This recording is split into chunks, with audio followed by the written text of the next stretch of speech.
Selamat pagi pemirsa, apa kabar Anda hari ini? Senang sekali dapat menjumpai Anda dalam Berita Papua hari ini. Saya Yuni Rumbarar bersama tim redaksi telah menyiapkan sejumlah berita menarik dan aktual untuk Anda. Berikut 3 berita utama.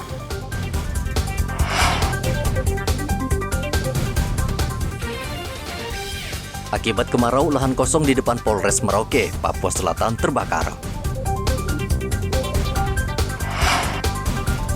Penganiaya pemilik rumah diringkus polisi, terancam penjara belasan tahun. 7 bulan disandera kelompok bersenjata, Pangdam pastikan pilot Susi Air sehat dan negosiasi damai terus berjalan.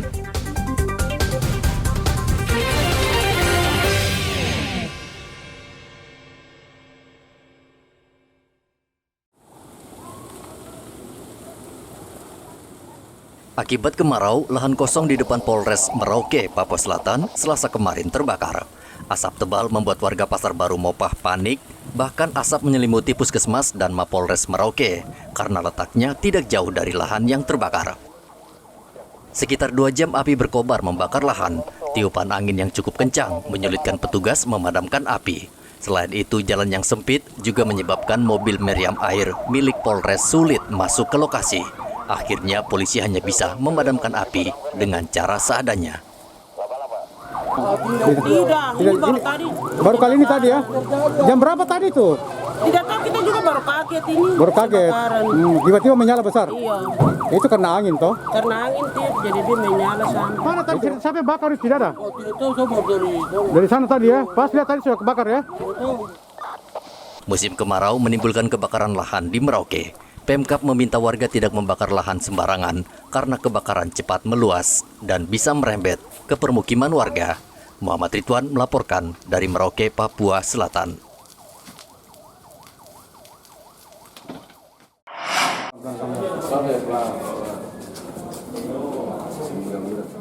Polres Merauke meringkus 2 pencuri di salah satu rumah Selasa kemarin. Kedua pelaku buron selama 3 hari dan akhirnya ditangkap di Jalan Johar. Sebelumnya, mereka berencana kabur ke Kabupaten Asmat. Selain mencuri, kedua pelaku menganiaya penghuni rumah bernama Ujang hingga luka parah. Polisi menyita 2 barang bukti, yakni pisau dan parang. Dia berbaring di salah satu kamar rumahnya, kemudian dia melihat bayangan daripada orang. Selanjutnya dia bangun dan melihat ternyata ada yang masuk ya, dan dia temui langsung gitu. Ya, dia temui langsung dan kelihatan. Selanjutnya yang pelaku ini dengan kondisi seperti itu melarikan diri dari belakang. Dari belakang rumah ya, daripada korban.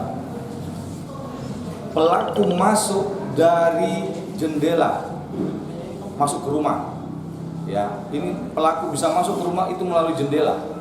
Dan pelaku merupakan tetangganya juga. Kamis pekan lalu, kedua pelaku memasuki rumah Ujang melalui jendela. Namun aksi mereka kepergok korban.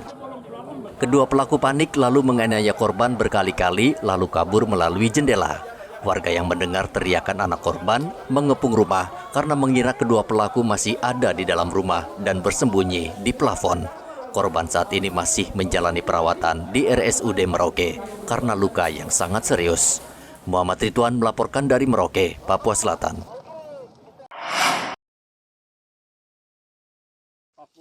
Aparat penegak hukum saat ini terus dituntut untuk menyelesaikan kasus penyanderaan pilot Susi Air, Kapten Philip Mark Mertens, yang disandera KKB sejak Februari 2023. Pangdam 17 Cendrawasih, Maijen Ishak Pangemanan mengatakan, TNI dan Polri terus mengupayakan pembebasan pilot Susi Air dengan jalan damai melalui perundingan. Pangdam meminta seluruh pihak, terutama keluarga pilot, tidak khawatir karena aparat tidak menggunakan kekerasan dalam penyelesaian kasus ini. Sejauh ini perundingan masih terus berjalan dengan bantuan tokoh masyarakat, tokoh agama, dan pemerintah Kabupaten Duga. Negosiasi damai, kita tidak mau ada perang, tidak mau ada korban. Kalau misalnya negosiasi ini sudah bisa dilakukan, kita akan informasikan. Berkomunikasi bahwa penyanderaan pilot ini nggak ada untungnya. Apa untungnya? Memang ada yang peduli dengan pilot ini. Kan gitu toh. Sementara masyarakat kan terdampak. Nah, kan merugikan. Memang dengan satu pilot ini bisa kita mau korbankan negara. Enggak lah. Ya, Egyanus tidak pernah memberikan ancaman. Sebelumnya beredar kabar, pemimpin KKB Egyanus Kogoya membebaskan pilot Susi Air. Sudah 7 bulan pilot Susi Air disandera KKB. Dari Mimika, Papua Tengah, Igobat Momolin melaporkan. Jayapura. 110 ton cadangan beras pemerintah yang merupakan bantuan pangan tahap kedua untuk 11.000 penerima manfaat di kota Jayapura Selasa kemarin disalurkan Perum Bulog, Papua. Perum Bulog dan Pemkot Jayapura melepas bantuan secara simbolis di gudang Bulog Papua dan Papua Barat, Argapura. Bantuan pangan akan diberikan secara bertahap selama 3 bulan, yakni September, Oktober, dan November. Penyaluran itu dilakukan serentak untuk menstabilkan harga beras. Masing-masing penerima manfaat mendapatkan bantuan 10 kg beras jenis medium. Permintaannya adalah setiap bulan. Kami sebagai eksekutor, apalagi yang sudah mendapat perintah langsung dari Bappenas, siap untuk ketersediaan, keterjangkauan, dan stabilisasi harga. Apa yang disampaikan oleh Pak Wali bahwa inflasi, alhamdulillah Jayapura masih di bawah rata-rata. Mudah-mudahan dengan stok kita yang mencapai 36.000 ton bisa bertahan 8 bulan ke depan. Kota Jayapura ya 11.000 KPM. Untuk 5 distrik. Untuk 5 distrik. Pejabat Wali Kota Jayapura Frans PK memastikan bantuan pangan ini akan diterima langsung masyarakat yang membutuhkan dengan cepat, tepat, dan efektif. Dalam rangka untuk menjaga kestabilan harga di pasar. Nah, yang kestabilan harga di pasar sehingga hari ini dilakukan distribusi. Harapan saya kepada masyarakat yang menerima manfaat agar supaya bantuan yang diberikan itu bisa dimanfaatkan, digunakan dengan baik, dengan tentu prinsip menghemat, lah gitu ya, tidak boros. Karena situasi yang tidak menentu seperti yang terjadi saat ini, sehingga kita tetap penghematan. Dan bantuan ini akan dibagikan, distribusikan setiap bulan untuk Kota Jayapura. Terus wilayah Kota Jayapura kita bagi, akan distribusi setiap bulan September, Oktober, dan November. Wali Kota berharap bantuan pangan tahap kedua bisa meringankan beban warga miskin untuk kebutuhan pangan sehari-hari. Presiden Joko Widodo sebelumnya menginstruksikan untuk mempercepat bantuan pangan tahap kedua. Bantuan ini seharusnya disalurkan pada Oktober hingga Desember 2023. Dari Kota Jayapura, Papua, Hendra melaporkan.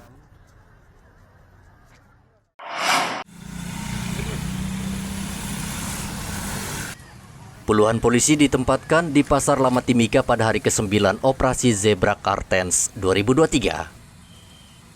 Kendati sudah sepekan lebih operasi, Satuan Lalu Lintas Polres Mimika masih saja menemukan banyak pengendara bermotor yang tidak mentaati peraturan lalu lintas.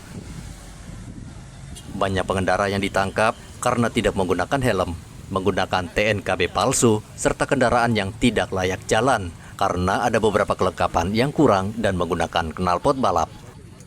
Operasi Zebra Kartens 2023 yang kita laksanakan mulai tanggal 4 sampai akan berakhir di 17 September ini. Hari ini memasuki hari ke-9. Ada beberapa pelanggaran, terutama yang kasat mata kita jumpai, kita lakukan penindakan. Dari 8 hari ke belakang kita laksanakan operasi masih tidak temui para pelanggaran, terutama pengendara yang tidak menggunakan helm ini. Polisi yang melawan arah balik masih banyak yang kami temui di belakang. Polisi langsung menahan kendaraan dan menjatuhkan sanksi tilang kepada pemilik. Ratusan kendaraan yang terjaring dibawa ke kantor Satuan Lalu Lintas.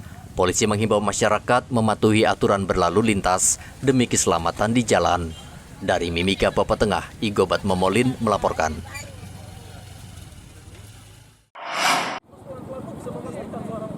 Pada operasi zebra di Merauke, banyak pengendara yang ditilang karena melanggar lalu lintas.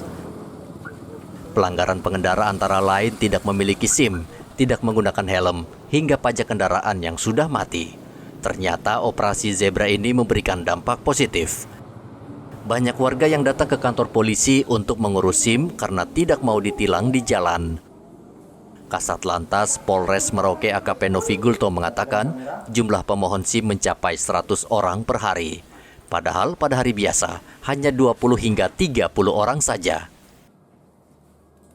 Jadi sejauh selama sudah kurang lebih 7 hari ya kita melaksanakan operasi zebra, memang ada peningkatan daripada masyarakat untuk mengurus surat izin mengemudi. Begitu juga banyak juga masyarakat berbondong-bondong ke Samsat untuk mengurus kelengkapan surat-surat kendaraannya yang mungkin SNK-nya sudah mati, platnya sudah mati. Jadi memang ada sedikit peningkatan. Ya harapannya memang masyarakat ketika menggunakan kendaraan bermotor harus dilengkapi dengan STNK yang hidup, plat yang hidup, dan surat izin mengemudi. Untuk kelompok umur Bu Kasat, apakah Tetap kalau untuk kelompok umur memang untuk syarat pembuatan SIM memang minimal 17 tahun. Ya, kalau untuk kelengkapan kendaraan seperti STNK ya itu kan tergantung dengan kepemilikan kendaraannya. artinya usia muda yang banyak ngurus SIM itu Bu Kasat? Iya, kebanyakan usia muda, sekitar umur 18, 19, usia-usia produktif. Ya. Sebagian besar yang datang mengurus SIM adalah golongan usia produktif atau usia muda. Mereka umumnya baru pertama mengurus SIM, namun sudah mengendarai kendaraan di jalan raya. Muhammad Ridwan melaporkan dari Merauke, Papua Selatan.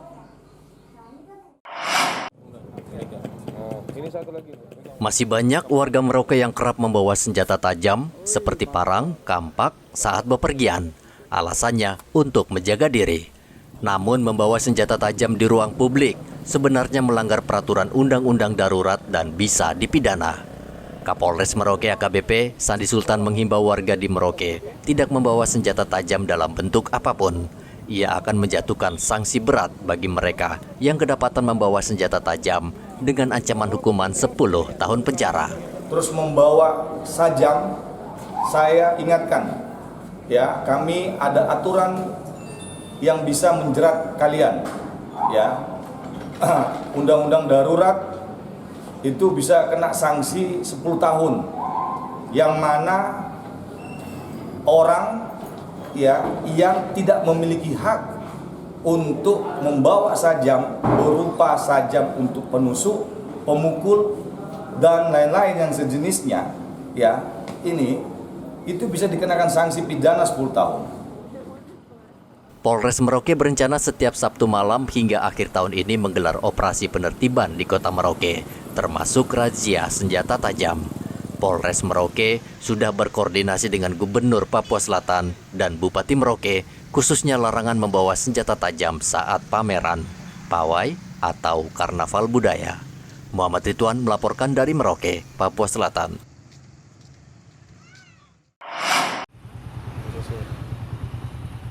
Peredaran minuman keras di Kabupaten Mimika sangat marak.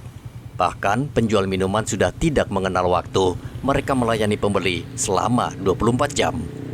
Maraknya peredaran miras ini mendapat perhatian DPRD Kabupaten Mimika.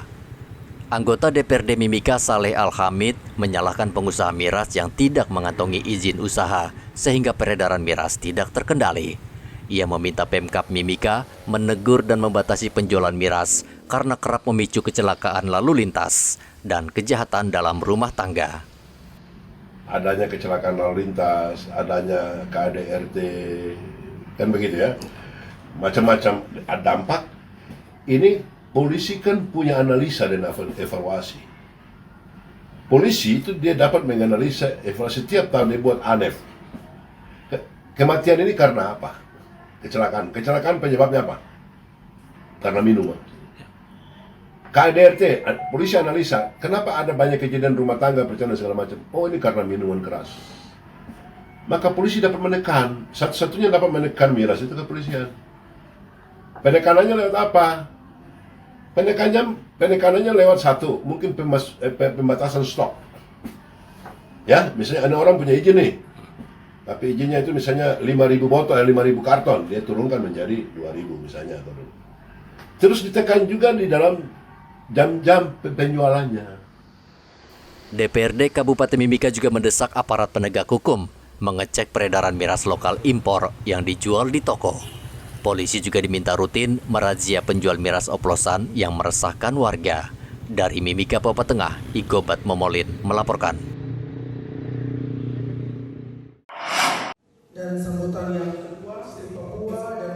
73 anak penerima beasiswa afirmasi program Kita Cinta Papua yang menuntut ilmu di 7 institut agama Kristen negeri di luar Papua dilepas oleh Kemenak Papua.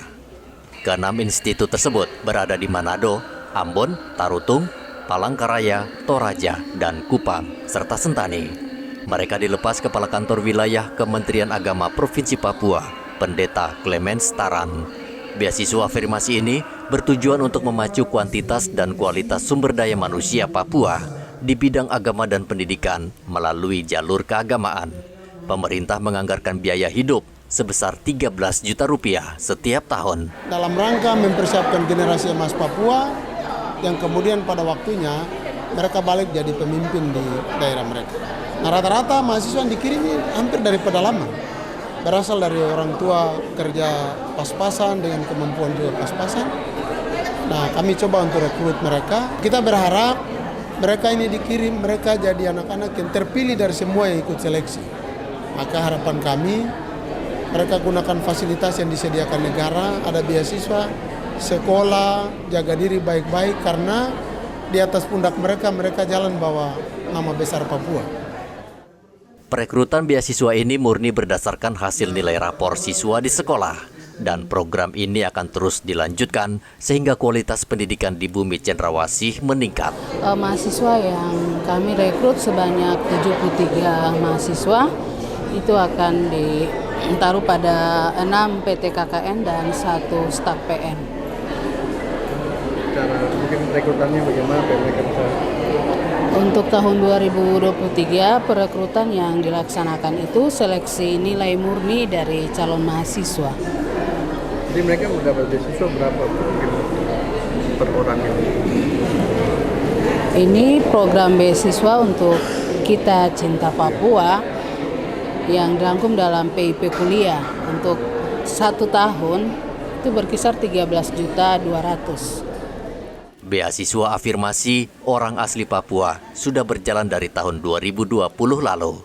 Kementerian Agama Republik Indonesia terus menyiapkan sumber daya manusia, salah satunya dengan memberikan kesempatan siswa asli Papua kuliah di sejumlah bidang pendidikan, tidak hanya di Institut Agama Kristen binaan Kementerian Agama, tetapi juga di perguruan tinggi umum binaan Kemendikbud. Dari Kota Jayapura, Papua, Hendra melaporkan. Informasi tadi sekaligus menutup jumpa kita dalam berita Papua hari ini. Saya Yuni Rumbarar dan tim redaksi yang bertugas mengucapkan terima kasih atas perhatian Anda. Selamat pagi dan sampai jumpa. Wanyambe.